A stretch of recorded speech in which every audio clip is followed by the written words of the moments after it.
Everyone, happy Wednesday. Hope you're all okay. Hope you've had a good couple of days. It's Wednesday, a couple more days left of school. How exciting. Hopefully the sun will shine over the summer holidays. I'm going to try and talk a bit slower today. I've realised I've been talking quite quickly over the last couple of days, so I can only apologise. So I'm going to try and slow down the talking. Shall I bubblify myself? Yes. And let us do this. So today is Wednesday the 15th of July, and it's lesson 22 for Myths and Legends today, which is really, really exciting. So today is the last lesson of learning about myths. Tomorrow we're going to be planning our own myth, and then on Friday we're going to be writing our own myth, which is really, really exciting. So you know what, you're going to need pencil, pen, paper, and the Myths and Legends lesson 22 off the school website. Make sure you've got it already, but I'm sure you have. So you're going to understand the final journey of Odysseus. And you're going to understand the adventure Odysseus went on. You're going to be able to summarise your thoughts about the heroes and the myths you've learnt about, and obviously consider the characters. Pause the video, write down the date and the LI for me, please. You might want to pause it for a bit of time. You might have already done it because you're super fast. So, I've got 4 names on the left and I've got 4 descriptions. So I want you to match them up. So we've got Skylar, Charybdis, Medusa and the Sirens. And then the descriptions are a whirlpool near Skylar, which sucks up all ships which sail near it. We have got the next description, monstrous sea creatures which sing to passing sailors, luring them onto their island and then devouring them. Remember, that's eating them. One of the 3 Gorgons turns all who look at her into stone. Her head is covered with serpents instead of hair. And then finally, lives on a rock near Charybdis, has 6 heads, and devours sailors who sail near her. Pause the video. I'm going to go through to the answers on the next slide, so you might want to pause the video while you're still matching things up.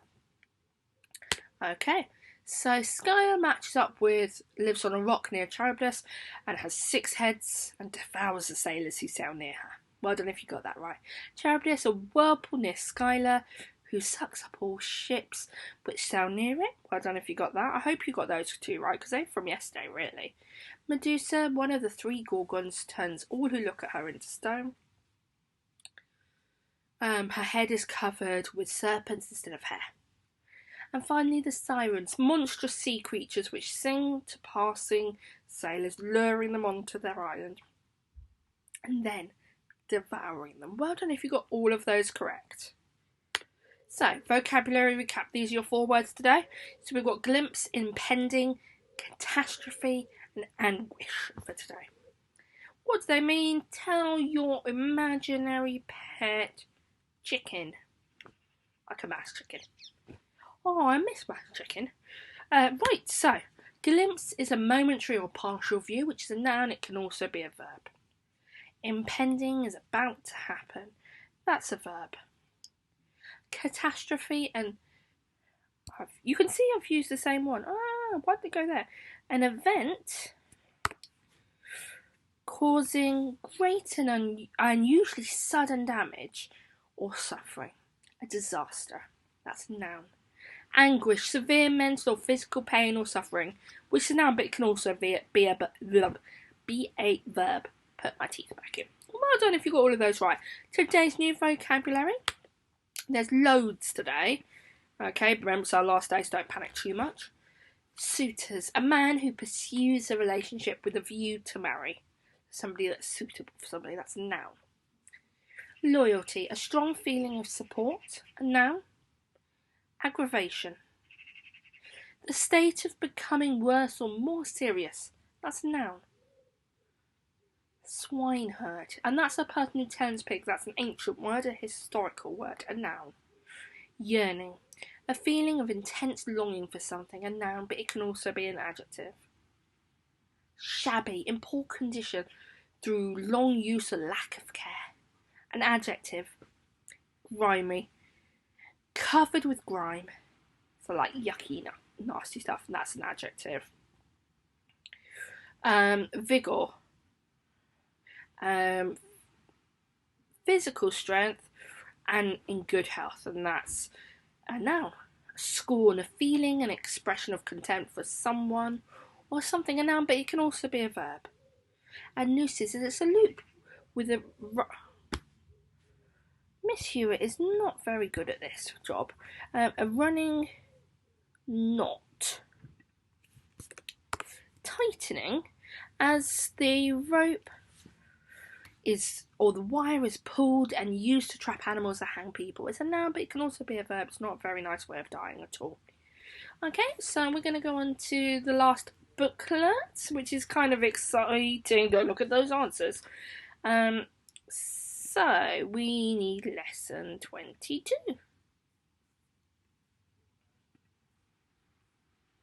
Okay, so this is our last little booklet. I have done a booklet for tomorrow, but it's not like this. It's not an information booklet. So this is about arriving home. I awoke from my sleep, and on my home island, Ithaca, Athena, the goddess of, appeared to me and told me how things stood. Odysseus, you have reached your island homeland of Ithaca.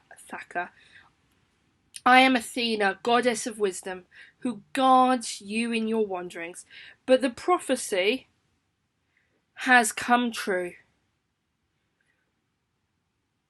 Because your men ignored the prophecy of Circe and killed Apollo's cattle. Wicked suitors are causing trouble in your home, eating up your livelihood and offering wedding gifts to your royal wife, Penelope.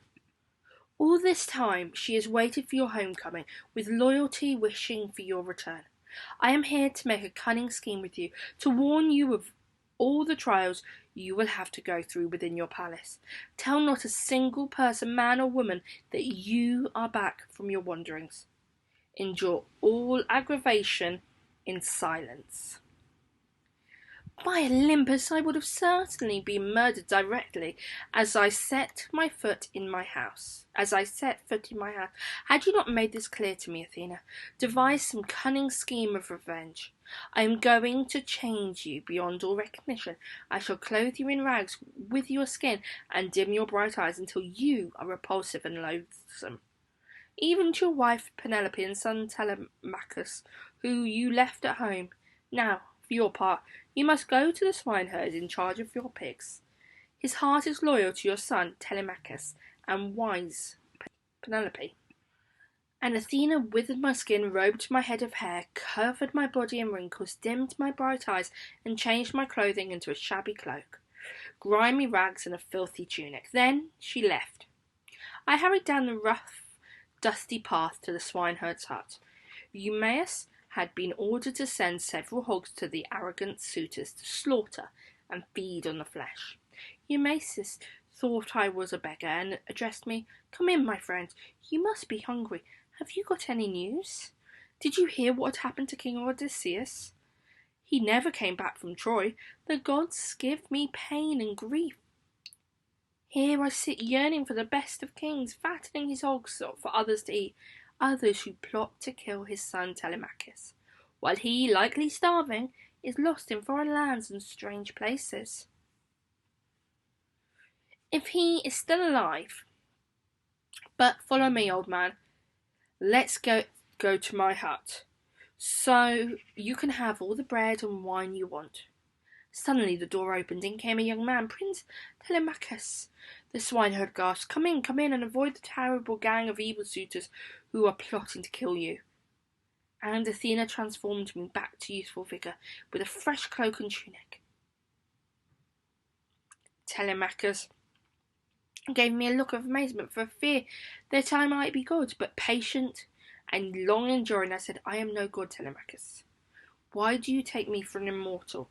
But I am your father, for whom you have endured so much sorrow and suffered so much pain." But Telemachus could not accept that it was his father, and asked if this transformation was some trick. So I told him the disguise was the work of goddess Athena, and so Telemachus embraced me, his long-lost father. Telemachus, my son, I came here on Athena's prompting, so that we could plan the destruction of our enemies. Tell me about the men who plot to steal my kingdom. Father, said Telemachus, you speak of the impossible. 2 men could not possibly take on so many men. There are not just 10 suitors or 20, but hundreds. We may pay a cruel and terrible price for the outrages you have come to avenge. But I replied, listen carefully, Athena is on our side. I will come to the palace disguised as a wretched beggar. When I meet with insults, steal your heart. When Athena prompts me, I will give you a nod. Directly gather the weapons of war. If you are really my son, and my blood flows in your veins, see that not a soul hears Odysseus' back. Next morning I went as a beggar with the swineherd. When he drove his pigs to the palace, every day the princes come to ask Queen Penelope which one she will marry, said the swineherd. She asks them to leave, but they won't go away until she chooses one of them. They have done this for years, eating up to your livelihood, he sighed. I hurried into the great hall where the suitors were eating and drinking. I picked up a bowl and went to the table to beg for food and find out what the suitors planned to do. They cast me away in scorn.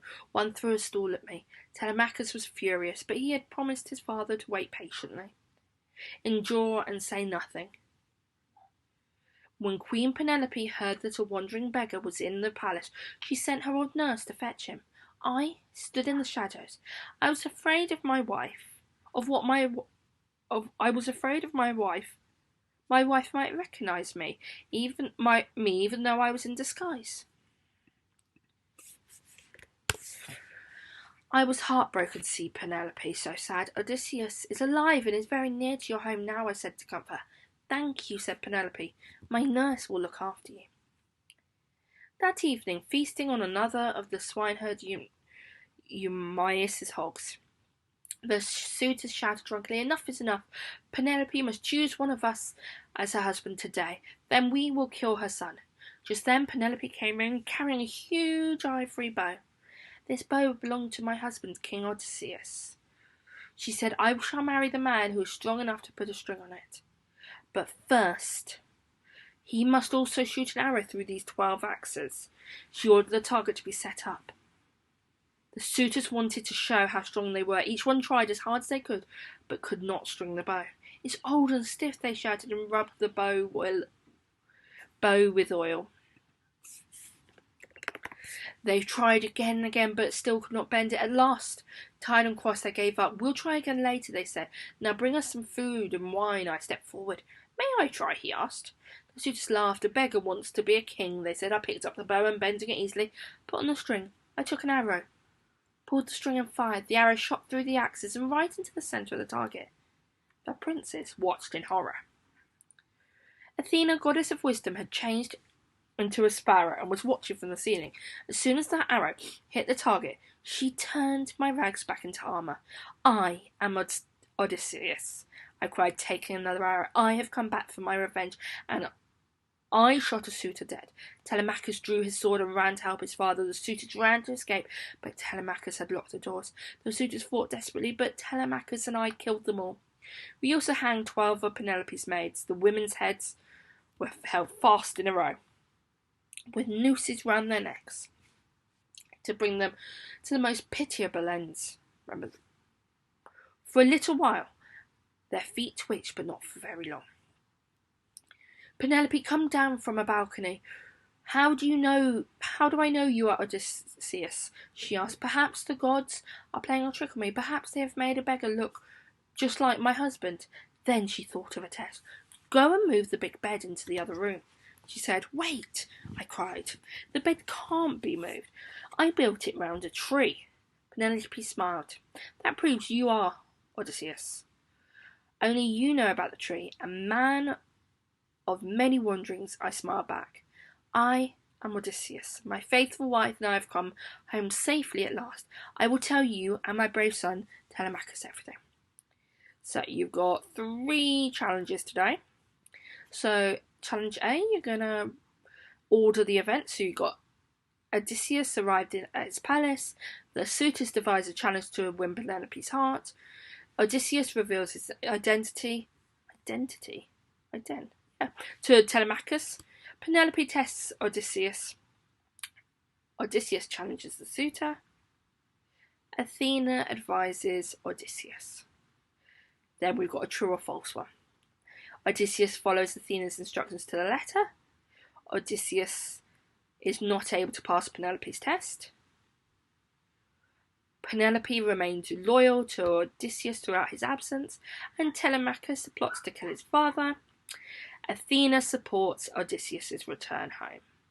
And finally, I want you to think about all the myths we've read and underline the adjectives which apply to the heroes you've studied. So we've got courageous, determined, curious, cunning, proud, respectful, disrespectful, knowledgeable, persistent, intelligent, foolhardy, stubborn, bloodthirsty, cruel, arrogant, selfish, glory-hunting and boastful. And I want you to choose one Greek hero and explain why they are heroic. And use at least 3 of the adjectives above. Okay, we're going to go on to the answers now, so make sure you pause the video so you can do the answers for yourself. Okay, so pause the video if you need a little bit more time. I'm just going to close this. Okay, so activity A's answers. We've got 1, being Athena advises Odysseus. 2, Odysseus reveals his identity to Telemachus. 3, Odysseus arrives at his palace and 4, the suitors devise a challenge to win Penelope's heart. 5, Odysseus challenges the suitors. And finally 6, Penelope tests Odysseus. Well done if you got all of those right. We're going to go on to activity B. If you haven't finished that one yet, do pause the video.